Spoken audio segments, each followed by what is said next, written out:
Interchange ప్రాంతం number 3 NH765D Hyderabad Medak road తో link చేస్తారు. ఈ రోడ్ ఒక డైమండ్ షేప్ లో రాబోతోంది. ఇక నెంబర్ 4 NH44 దగ్గర హైదరాబాద్ నాగ్పూర్ రోడ్ తో దీన్ని అనుసంధానం చేస్తారు. ఇది ఒక క్లోవర్ లీఫ్ షేప్ లో ఉండబోతోంది.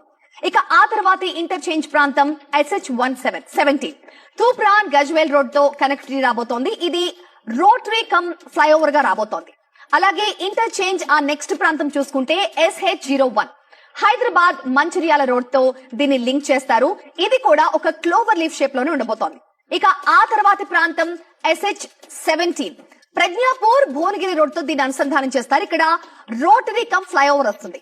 ఇక ఇంటర్చేంజ్ ప్రాంతం VR యాదాద్రి కీసర రోడ్ తో దీన్ని అనుసంధానం చేస్తారు. ఇక్కడ కూడా ఇంటర్సెక్షన్ తో పాటుగా ఫ్లైఓవర్ కూడా వస్తుంది. ఇక ఆ నెక్స్ట్ ఇంటర్చేంజ్ ప్రాంతం NH163 హైదరాబాద్ వరంగల్ రోడ్ తో దీనికి కనెక్టివిటీ వస్తుంది. ఇక్కడ డబుల్ ట్రంపెట్ ఆకారంలో రోడ్ రాబోతోంది. ఆ తర్వాత ఇంటర్చేంజ్ ప్రాంతం MDR భువనగిరి నల్గొండ రోడ్ తో కనెక్ట్ అవుతుంది. ఇక్కడ కూడా రోటరీ కమ్ ఫ్లైఓవర్ వస్తుంది. ఇక ఇంటర్చేంజ్ ప్రాంతం ఆ తర్వాత వచ్చేది NH65 హైదరాబాద్ విజయవాడ రోడ్ తో దీన్ని లింక్ చేస్తారు.